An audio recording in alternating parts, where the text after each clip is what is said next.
La Tendirua, Raja Bone ke-11 yang menggantikan sepupunya Witin Ripatupu Matindo Residendre. La Tendirua tampaknya hingga kini menjadi Raja Bone dengan masa pemerintahan yang paling singkat, hanya 3 bulan sebelum dilengserkan Dewan Adat Pitue Kerajaan Bone. Pasalnya segera setelah La Tendirua memangku jabatan sebagai Raja Bone, datanglah Raja Goa membawa Islam ke Bone. Karena hal itu menyangkut rakyat banyak, La Tendirua merasa perlu terlebih dahulu menyampaikan hal itu kepada Dewan Adat Pitue Kerajaan Bone. Konon saat itu La Tendirua berkata kepada orang-orang Bone, "Kalian telah mengangkat saya menjadi raja agar membawa Bone kepada jalan yang baik.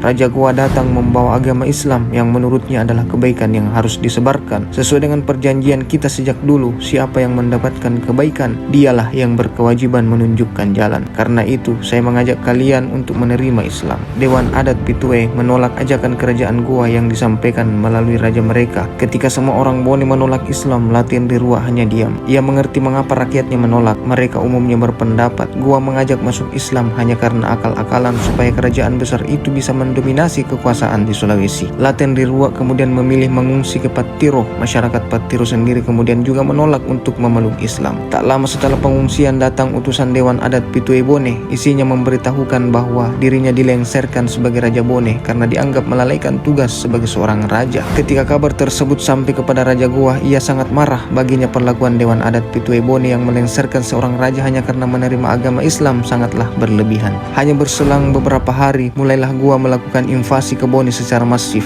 tak kenal henti. Peperangan ini kemudian dikenal sebagai Musuh As-Selengeng atau Perang Pengislaman. Sementara Bone menjadi medan perang, La Tendirua mengungsi ke Makassar dan tinggal bersama Datuk Ribandang untuk memperdalam agama Islam. Di sana ia diberi gelar dengan sebutan Sultan Adam. Setelah sekian lama tinggal di Makassar, La Tendirua memutuskan berangkat ke Bantaeng untuk menyebarkan agama Islam. Di sana ia menghembuskan napas terakhir pada 28 Oktober 1631.